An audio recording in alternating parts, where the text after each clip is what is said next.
props were used, dress code was not maintained, exceeded 1.5 minutes. More importantly, changed the topic and spoke. The topic was hospital leadership. Have they accepted accreditation changes as a game changer? The topic spoken was, has accreditation system failed? To speak more for the topic, we have Madam Dr. Suman Shri, a passionate orator, mentor and implementer of quality and performance, excellent in delivery of healthcare as well as speeches. Madam, over to you. By the way, just to put in a point, they made the rules. They decided props will not be used. They decided dress will not be changed. It was not by any one of us. So we need to have an equal say in this. So please go ahead. Namaste to all our quality gurus. Let us look at the topic from a game changer point of view. What do you think are the criteria of a game changer? First of all, we have to create a clarity of our existence. What I mean is existence of the healthcare organization. This means to all our customers. Who are our customers? Internal, external, even potential customers. So what happens during accreditation? We create a vision, a mission. There are core values. The ethos and the ethics of the organization is effectively implemented. There is a motto along with the QP and the quality objectives. We have departmental objectives which never existed before.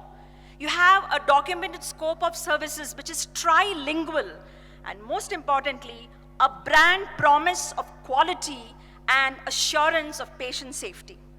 Essentially, the ingredients to build excellence. And definitely, you all know the responsibility of management ensures in the accreditation process that we implement all this. There's a performance focused on sustainability and viability, both tangible and intangible. And like they say, the secret of success is the clarity of purpose. Let's go to the next point. Unleash energy. It's never happened before. What does accreditation do? It unleashes the latent power of teamwork. It creates a culture across the organization of high employee engagement and empowerment. And it becomes from leader-driven to process-driven. It's like an inverted pyramid of management. It is shepherding the team. It's a new concept for leadership. It is inclusive leadership through various committees. And most importantly, there's a structured training and mentorship for succession planning in all the departments, essentially decentralization of power. Let me come to my third point. Building trust. What does accreditation do? Among all the stakeholders, there is a foundation of trust. Otherwise, it will collapse like a pack of cards, house of cards. So you have a strong foundation of what? Legal statutory compliances. The first thing we know is which are the applicable laws and regulations for the organization. When we started, we didn't even know what applied for us. Essentially, we were clinicians running a practice. Next, soliciting feedback. Essentially, there are various satisfaction indices which empower change. Then accountability of the clinical team. Through what? Through scientific clinical audits. It never existed because the doctors felt they don't need to be audited for their performance. Then you have the various safety codes, code blue, code red, code white, etc. And most importantly, it's glue with grease. What is the glue? The glue is your standard operating protocols, and the grease is basically your CQI projects. It's the innovation that is brought about through the various quality tools. Essentially, what we do is we marry skill set with mindset. That is through credentialing metrics and clinical privileging in accreditation. Let me go to the fourth point. What do? We need to win today. That's what the leadership wants. There is benchmarking with the best practices in the industry, even in the cross-industry. Stewardship with change for the better, and leading by example. Of course, even IRDA has recognized it and given us a financial edge over non-accredited hospitals. Then many of our CQR projects have taught us determining cost of poor quality. Did we know this before? Definitely not. Characteristics which are critical to quality, we have learned. We have voice of customer. It has taught us to implement various CQI tools, Lean Six Sigma, root cause analysis. We have 5S Kaizen, POKAYOKE, error proofing, idiot proofing our processes. We have flow charts and we have value stream mapping, eliminating the non-value adds. And finally, when we have an audit report, we have areas of concern, area of improvement, and corrective action.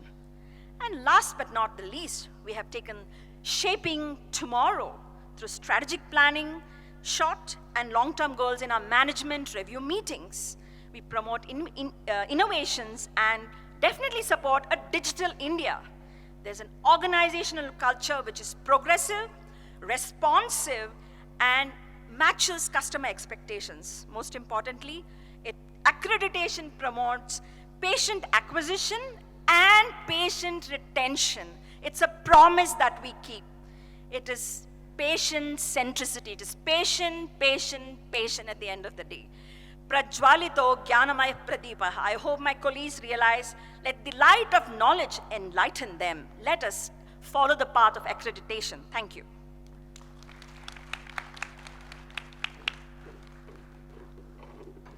Coming next is another Brahmastra from this team, Captain Ajitha, and she's a great orator, by the way, and we really look forward to hear you to present our case. You have 4.5 minutes. Time has just started. I'm seeing Thank it from you, here. Dr. Suneel, for reminding me, respected audience. You clapped for both sides. That itself says that the speakers were successful in confusing the audience. Now, when we talk about whether the healthcare leaders accepted as the accreditation as the game changer, well, they have accepted accreditation as a game, definitely yes. But as game changer, which will save millions of lives, I seriously have my doubts. Now, why do I have doubts? Because in our country, we have focused on accreditation more than what actual quality is. Actual quality is your character. If you're trained to tell lies, lies after lies, to achieve an outcome which is accreditation, how can we say that quality is being promoted in our country in healthcare? If the characters of people changed, or we helped others to bring them to us in behavior, we would have not had scores of nurses and quality professionals struggling in this country few weeks before the accreditation date. Cooking up very nicely being done in most of the hospitals. A lot of assessors are sitting here. Tell me, don't you get pained when you go to a hospital to see these previous day cooked up stories and documents? Even a fridge checklist, whether the temperature is maintained every day is being cooked up, even as small as that. Forget about your inventory checklists and scores of things to be done. And half-knowledge people, every non-compliance, you add a form for the nurses. Don't you really feel pained? And it is actually a punishment, I tell you. It is the biggest punishment the hospital can have is a game in the name of accreditation, where all the nurses, or most of them, will have to do night duty for correcting the scores of case sheets, the IP files, which is lying in the MRD. And we have to sign for doctors, sign for many other people to make it look all right. I'm sure many of you sitting in this audience have done that. Accreditation after accreditation, the same story continues. When will we have a day where we don't have to do anything, let the assessment people come and go, and life goes as it is? When we have that, that is what quality is. That is when the accreditation has achieved its original purpose. But in the years since we started in 2005 or so, somewhere down the line we have lost that purpose.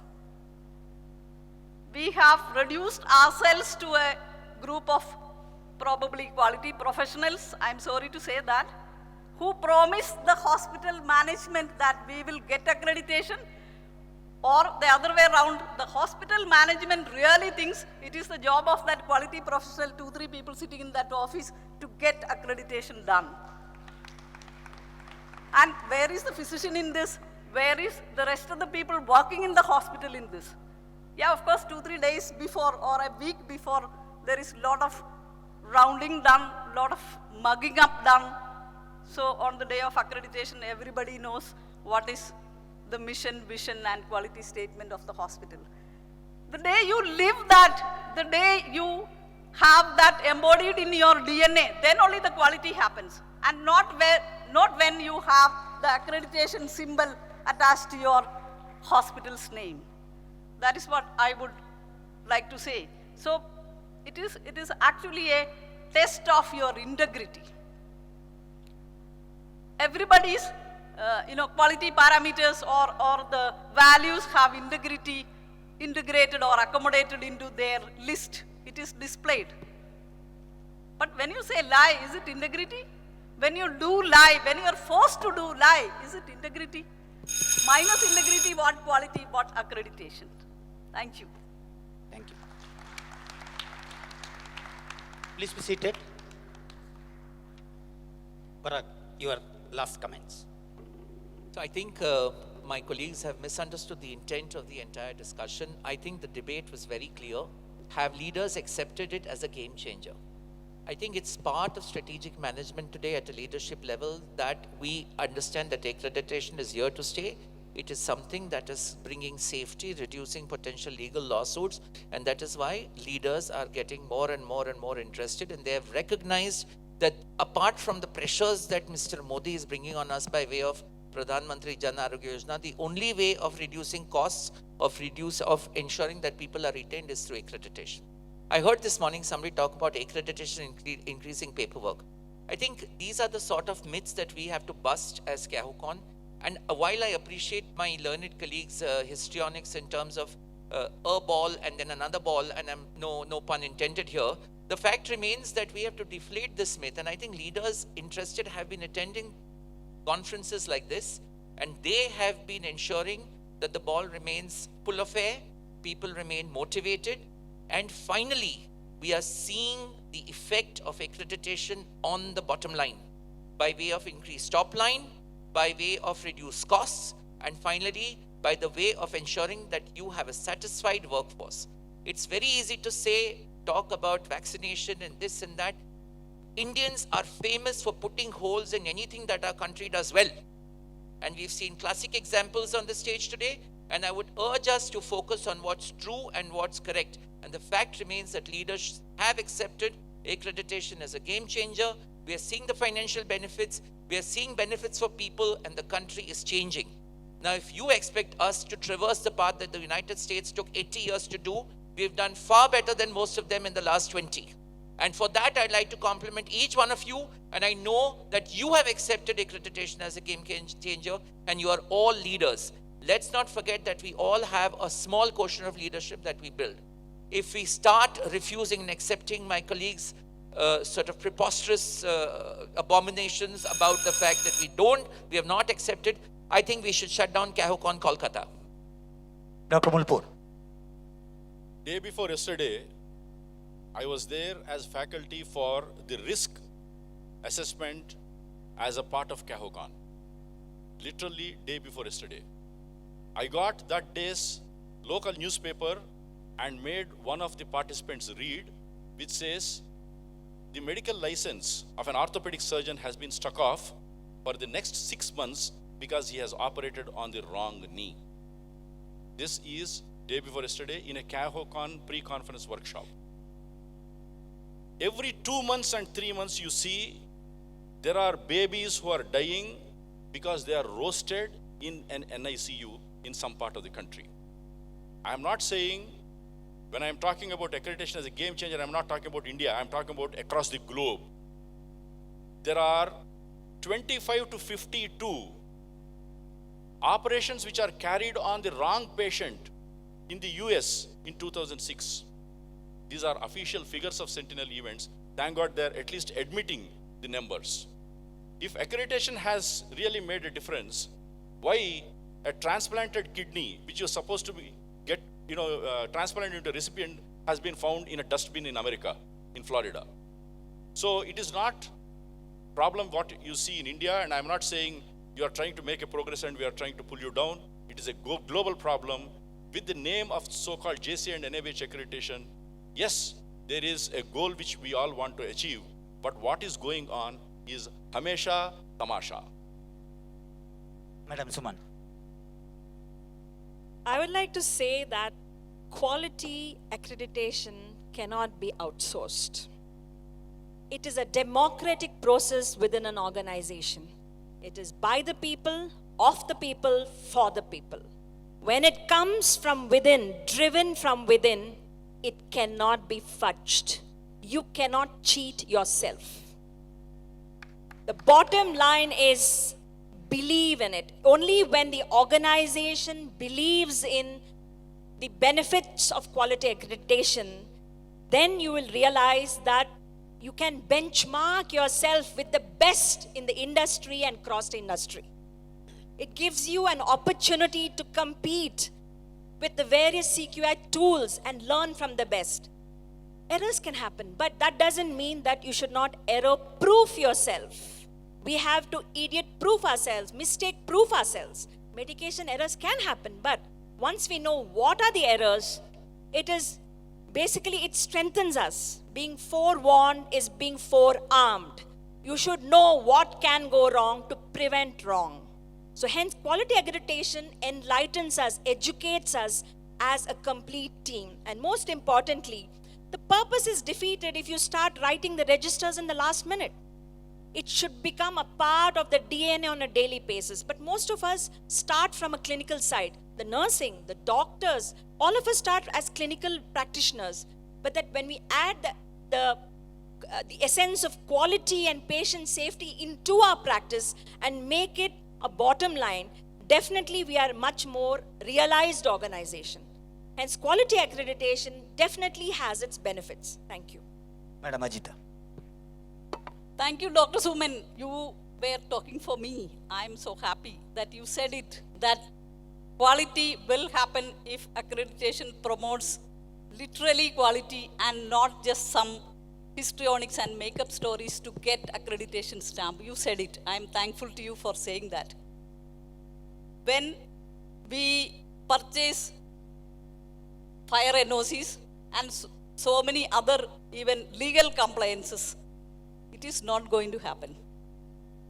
Also, when you make people do things against their conscience, you will have many more people dying.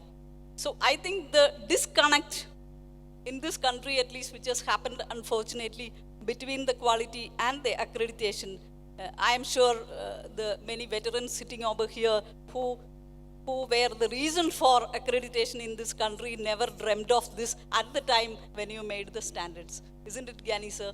You never dreamt of that. I am really sure that somebody will be making and cooking up the stories.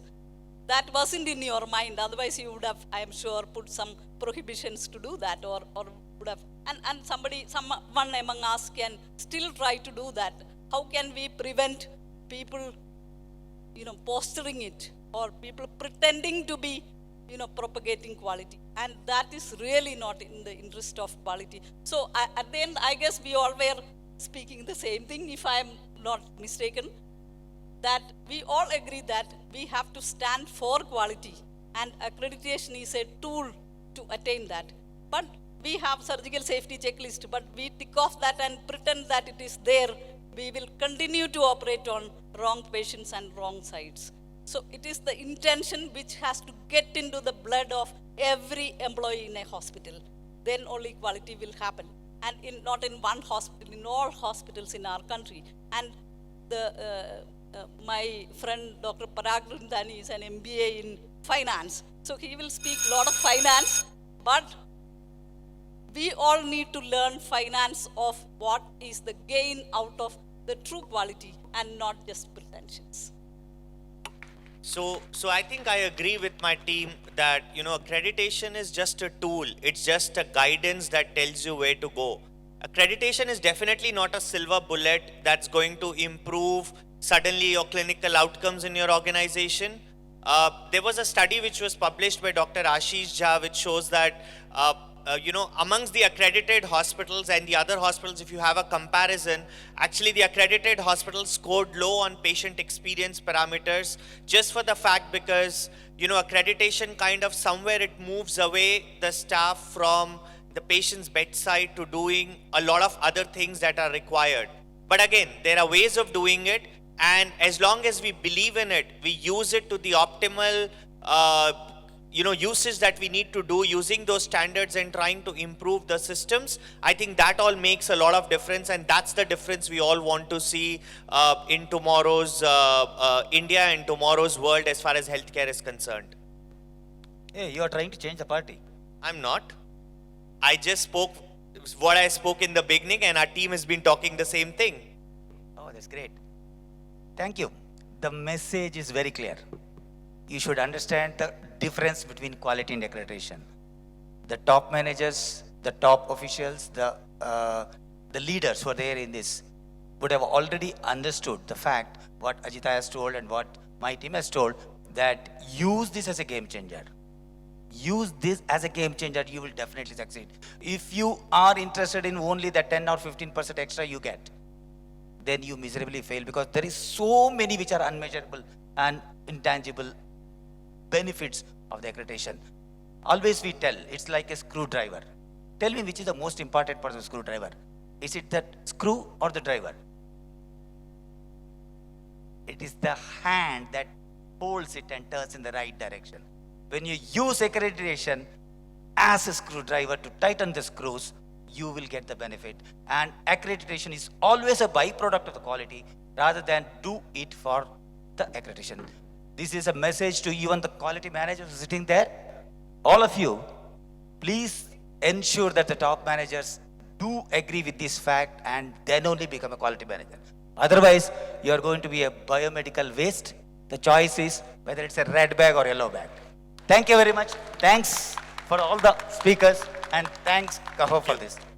Thank you, CAHO, for having us here. But before you go, can you please make noise and let's see who wins? Was this side better? People for them, just make noise. Okay, for us. So we got the answer. Thank you so much, all of you.